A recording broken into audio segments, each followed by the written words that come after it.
Hello everybody, welcome to our next review in the Dream Eater cycle. We're doing the Dreamer side, so you're like, whoa, you're talking about Nyarlathotep already? Yes, we are.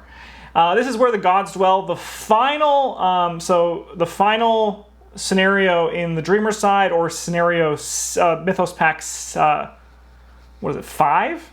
In the actual official release. So this one's a bit interesting. On our channel, we primarily play with 3 players, and I do know, from what I've read on the internet and people proposing fixes for this scenario, that it's a lot harder with less people. So we're going to try to keep that in mind as we go. But before we start talking about all that stuff, what do we think overall about this scenario? I like it. I also like it. I think this one does sort of push, like, how much exactly are you allowed to talk about hidden cards in your hand? Yeah, you notice that none of us are really confident about that when we play, because we all go quiet for the second half of it. Yeah. Well, also, like, if you speak Nyarlathotep's name, it does 2 things. First of which is, if you've got one, it kills you. Secondly, if you don't have one, it tells everybody else at the table that you don't have one, without actually saying that you don't have one. Yeah. Yeah, I was always like sketchy on that ruling as to whether, when it says if you talk about this card, like, is it when I'm talking about like specifically that card in my hand? Can I reference that card without saying the name? Is that okay? Or like, can I talk about Nyarlathotep in general?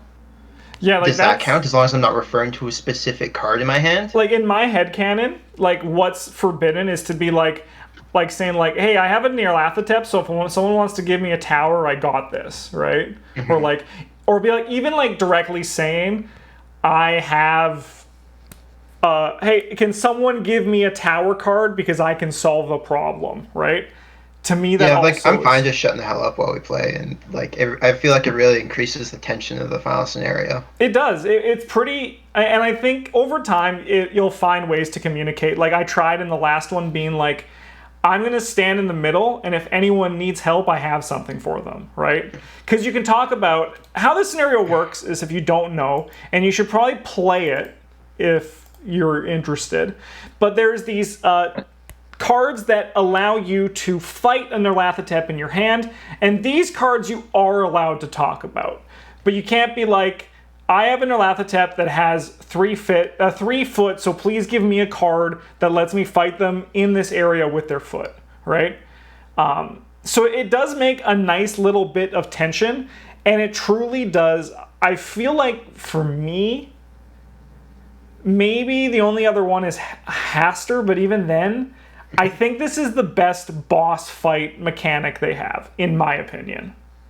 Yeah, I mean, like, the first time we played this one, like, it was intense. I was scared. When I drew him, I was like, oh my god, I'm in trouble. And then I drew a second one. And I was no, the last time we played, you guys were like milling through the deck looking for cards. I was sitting there looking at 3 copies of Nyarlathotep in my hand. And I was like, yeah, okay, good luck, guys. Yeah. It ain't happening. Yeah, and I was doing math. I'm like, if it flips over and he attacks me 3 times, can I just tank like 6 damage and 9 horde to keep these in my hand? Yeah, it really is probably the most tense scenario. Because even if you have them in your hand, you're gonna lose them. I do think there's a lot of time in this scenario, at least in 3 players. Once again, I know there is that issue where it's a bit harder looking through a huge deck as a single player, or even as 2 players. Yeah, but I feel like it's kind of not fair to complain about the difficulty of something on True Solo. That is because true. Everything is hard on True Solo. It doesn't matter what you're trying to do. You're trying to play like Midnight Masks. That's hard. Everything is difficult. I'm just I wouldn't be surprised if they trim it, but if they add like different rules for playing in the Return 2, where they're just like, take this encounter set out, like one of the extra hidden ones or something, or you get to look at more cards. Yeah, honestly, I'm actually surprised it doesn't have the Jazz Mulligan rules, where you get to look at 6 in solo as opposed to 3, right? Yeah, you get to look at like 7 cards minus number of investigators or something like that. Yeah. It's I do agree there's going to be a fix coming. There just kind of has to be. So, what do we think because we talked a bit about the boss fight. What do we think of the weird opening? I know it's probably like it's in the lore, it's in the books. The high priest not to be described. You got to go there and push him into a well. But what do we think of the start of this scenario? Because I think the ending is really good. I think it's just a bit slow going to get start, but it does kind of build that growing dread as you get closer to the Onyx Tower, right? I mean, so the priest who has no name in like the story is actually just Nyarlathotep. And then, I mean, obviously there isn't like a big fight or anything like that, but Nyarlathotep just like eats Randolph Carter through space and time, where he's like, go back to the start, or like he's like, yeah, I'll send you to through space and time to where you. So the story behind the Search to Kadath is that Randolph has dreamed up this incredible, luxurious city, and the gods have abandoned like the real world to go live there. It's so nice. But he doesn't realize that till Nyarlathotep tells him, and then he's like, yeah, I'll send you there to go on my Byakhee to go, or is it Byakees or Night Gaunts he's got? I think it's Night Gaunts because that makes more sense. Yeah. I think Night Gaunts are the Dreamlands one, but he's like, yeah, and I'll send you go live with them, and then you can convince them to come back or whatever. And Randolph Carr figures out that Nyarlathotep's trying to screw him because that's how we do, and he jumps off the Night Gaunt and like tumbles back to the start, and he like prevents himself from dreaming the dream or some garbage and fixes everything. I don't remember the exact ending, but it's something along those lines. Mm-hmm. Which is like considerably different from this one because they needed you to have like an actual boss fight. But, yeah. With that said, I do kind of wish that the High Priest not to be described interaction was a bit more story perspective than just like a gated activity that you need to complete. But I do understand it also is a board game, and you kind of sometimes need gated activities for the timing of the game. But I think it also like it contributes a lot more if you're playing with people who don't know things about. Yeah, that's fair. That's fair. I just wish we didn't push him in a well. It's very. It's the right choice, but it's the anticlimactic choice. So before I get to some specific general cards, let's start dishing out some ratings. What do we think of the theme of this one? Like actually, like 4.5. Yeah, this one is pretty solid.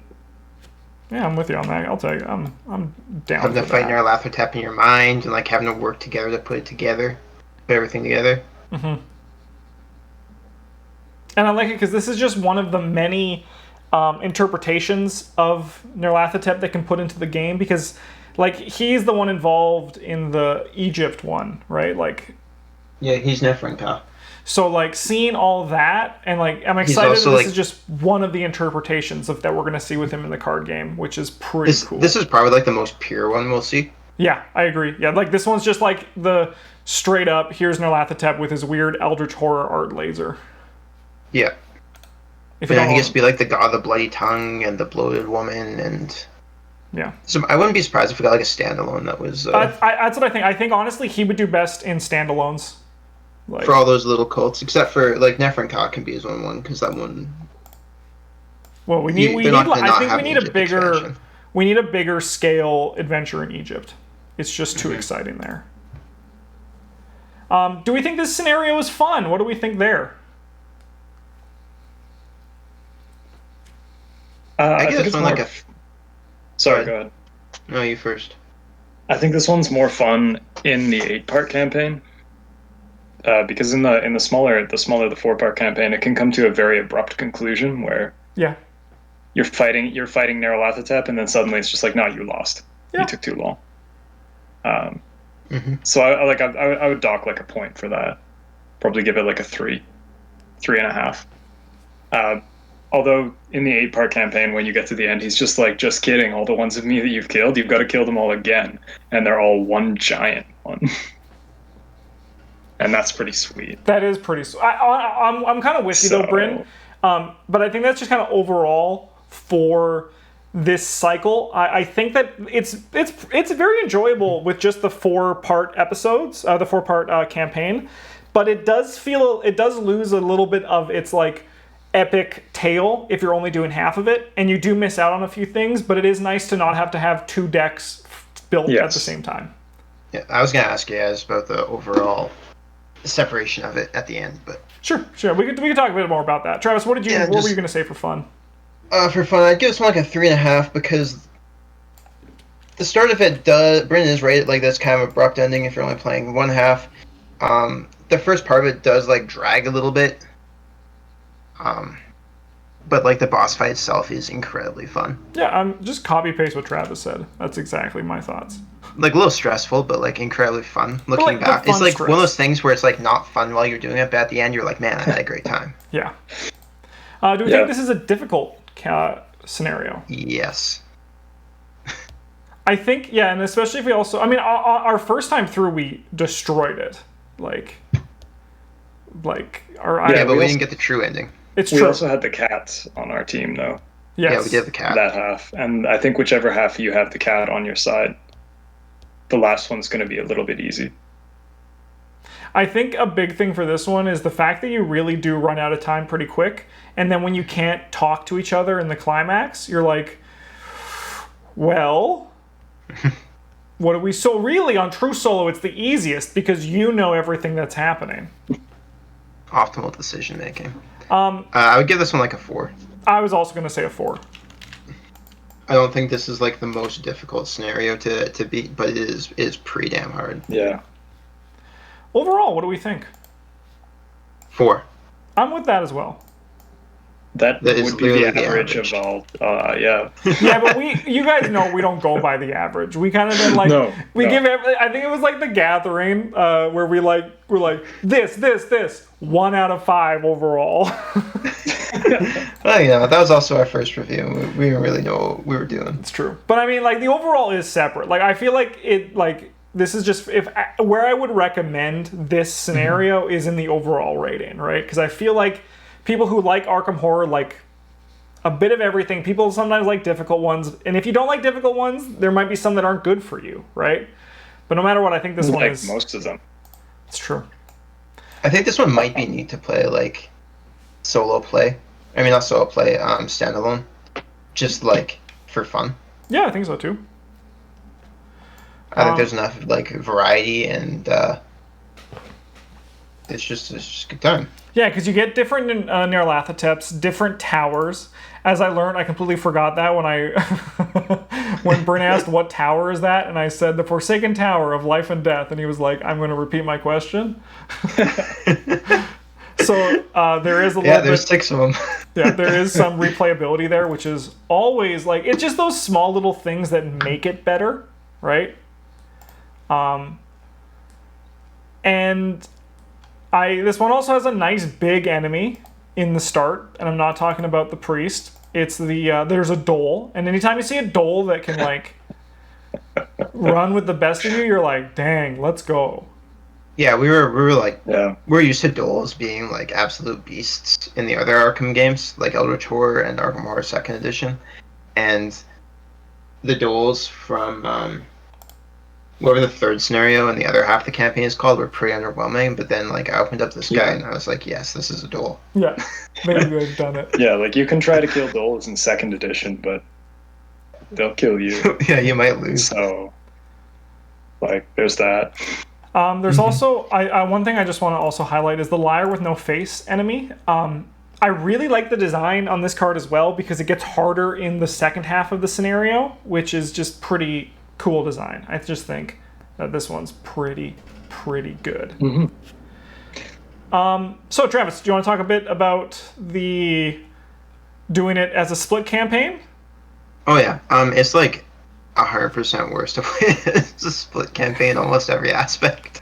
Other than you don't need 2 decks built, you miss out on like 2 interludes with the cat, and like I don't know, like maybe if you had someone who is interested in playing the game, they played through the Gathering, they're like, yeah, I kind of like this game, but I'm not like ready to commit to doing 8 scenarios, you could serve up this half, and they'd be like, "Wow, that was really cool." And then in the future, you could be like, "Hey, after you do like Dunwich or Kirkos or something, you could go back and be like, hey, you want to do the other one but better?"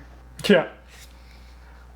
That's pretty much the only time I would play these as a half, is either you don't have enough time to do the full campaign, or you don't want to just switch cards around if your collection's not big enough to have. Yeah, like you don't want to commit to the full campaign, or you just only want to have one deck. Yeah, I feel like now, because like when we did the first one, like I didn't have the full cycle, so I had to like pick Travis's cards. I think with us, it'd be a lot easier for us to do it again, especially now that we're not gated by a pandemic as much. Like we can actually see each other in person. So I mean, even back then, we had enough cards that it was kind of like whatever. The only reason it was like a little difficult is because we were all playing new investigators. Yeah, that's true. If we were just playing whatever, like who cares? You already have 90% of the cards. Yeah, I agree, and it also just feels it's very lackluster. It's nice and it's quick. Like you get, and oh my god, it's so fun when they give, because it's only a half a scenario and they give you like 14 experience in the first. You're like, and you're like, rich. I am rich. But yeah, I imagine we are gonna, the next time we do this cycle, we're definitely gonna do the full thing again. We do have our the companion side that we're up next, which next episode should be out on Friday, which is exciting. So, Bryn, do you have any comments about the half and half stuff? Oh no, I pretty much just feel like it's a little bit fiddlier than I'd like. Obviously, if you have a smaller collection, you could keep track of the decks that people are playing on like Arkham DB or something, but then you still have to deconstruct and like put them back together before and after you play every time. Yeah. I do. On the other hand, like to oppose that is like restrictions do breed creativity, and like you can end up playing some cool cards that like you don't end up playing before. It might be a neat challenge to be like, we're going to play this campaign using only one like collection worth. You know what, Travis? You've just figured out one of our upcoming challenges for sure. 100%. Okay. Only 2 people get guts. Oh no. And then also, I think with that as well, I'm also glad that the designers did this, right? It's a nice experiment to see what they can do with the game, right? Because they probably had an idea. They were like, I don't really want to do 8 things on just like Ashlanaka, right? So let's mix some Nyarlathotep and the Dreamlands in there, right? Like merging the 2 stories together probably made it so that there was less dead scenarios than there would be. Because I think it'd be a lot less. Sorry, go ahead. In the Circle Undone and even the Forgotten Age, there were some dead scenarios in there.